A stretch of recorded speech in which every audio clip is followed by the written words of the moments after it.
Welcome back to my channel. नमस्कार. Chef Sunil Patil किचनमध्ये आपल्या सर्वांचं हार्दिक स्वागत आहे. तर आता पावसाळा सुरू आहे, तर चटपटीत असं काहीतरी मुलांना खायला लागतं शाळेतून आल्यावर. तर तिखट पुरी चटपट कशी करायची याची मी आज तुम्हाला रेसिपी दाखवणार आहे. चला तर मग त्यासाठी काय काय साहित्य लागते ते पाहूया.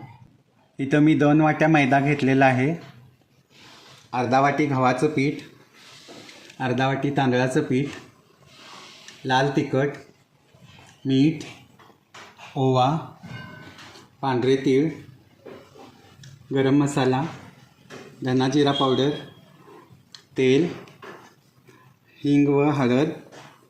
रेसिपीला सुरू करूया. तर पहिल्यांदा चाळून घेतलेला 2 वाटी मैदा घ्यायचा आहे, अर्धा वाटी गव्हाचं पीठ, अर्धा वाटी तांदळाचं पीठ,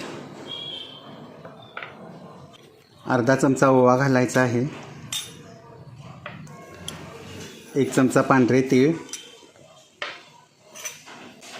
तिखट तुमच्या आवडीनुसार घाला, मी 1-1.5 चमचा घालणार आहे, अर्धा चमचा धना जिरा पावडर व अर्धा चमचा गरम मसाला, 1 चमचा हिंग, 1 चमचा हळद पावडर, चवीसाठी अर्धा चमचा मीठ व 2 चमचे तेल. कच्चं तेलच घातलं आहे मी इथं. हे सर्व जिन्नस छान मिक्स करून घ्यायचं आहे.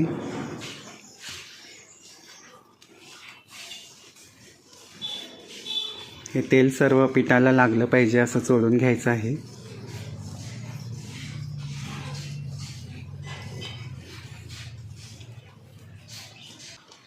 हे पहा, पीठ आपलं चोळून झालेलं आहे. आता यामध्ये थोडं थोडं पाणी घालायचं आहे व पीठ मळून घ्यायचं आहे. हे बघा, इथं पीठ आपलं छान मळून झालेलं आहे. तर किती सुंदर कलर आलेला आहे बघा. तर मी इथं प्लेन लाल तिखट वापरलेलं आहे. अशा पद्धतीनं लाल तिखट वापरलं तर असा सुरेख कलर येतो. आता हे पीठ मी 15 मिनटं सेटिंगला ठेवणार व नंतर पुऱ्या करायच्या आहेत. 15 मिनटं आपली झालेली आहेत. पीठ सेट झाले काय ते पाहूया. हे बघा, मस्त छान असं पीठ आता हे सेट झालेलं आहे. आता ह्याचे गोळे करून घ्यायचे आहेत व पाती लाटून घ्यायचे आहेत. अशा पद्धतीनं गोळे घ्यायचे. इथं गोळे आपले सर्व तयार झालेले आहेत. आता गोळे लाटून घ्यायचे आहेत. तांदळाच्या पिठामध्ये हा गोळा बुडवायचा आहे. थोडंसं पीठ लावून मोठं पान लाटून घ्यायचं आहे व नंतर स्टीलच्या एका टोपणाने पुऱ्या काढून घ्यायच्या आहेत.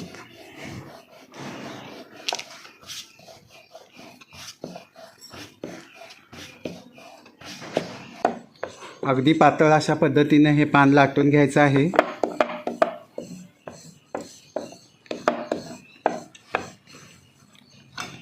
व असं स्टीलचं टोपण घ्यायचं आहे व असं पुऱ्या काढून घ्यायच्या आहेत.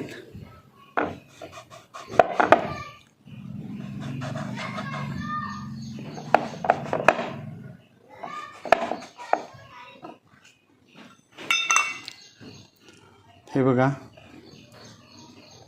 अशा पद्धतीनं ह्या पुऱ्या काढून घ्यायच्या आहेत व तेल गरम झाल्यानंतर तळून घ्यायचे आहेत.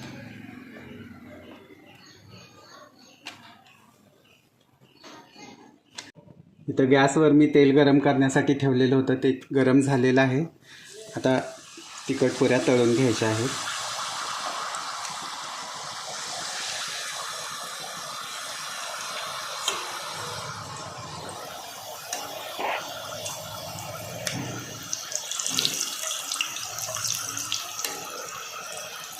या पुऱ्या मंद आचेवरच तळायच्या आहेत.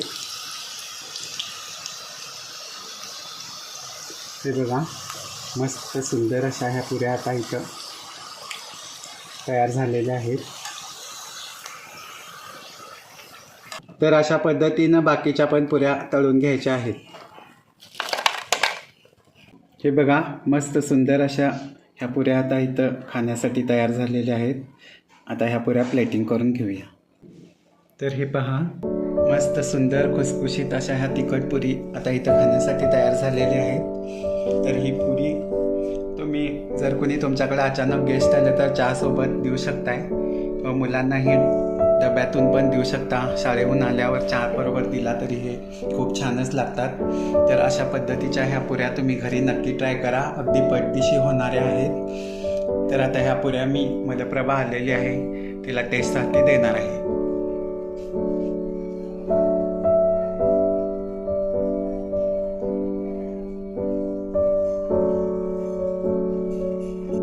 नमस्कार, मी स्मिता संतोष भालेकर.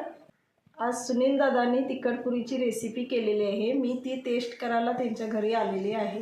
आता सुनील दादांनी पुरी केलेली आहे, मी कशी झाली बघते आणि मग तुम्हाला सांगते. वा, छान झाले. अरे वा, पुरी मस्त अप्रतिमच झालेली आहे. तुम्ही पण घरी अशी रेसिपी करून बघा आणि आवडल्यास त्यांच्या चॅनलला लाईक करा. धन्यवाद. आवडली असेल तर चॅनेलला लाईक, शेअर आणि सबस्क्राईब करा. Thanks for watching.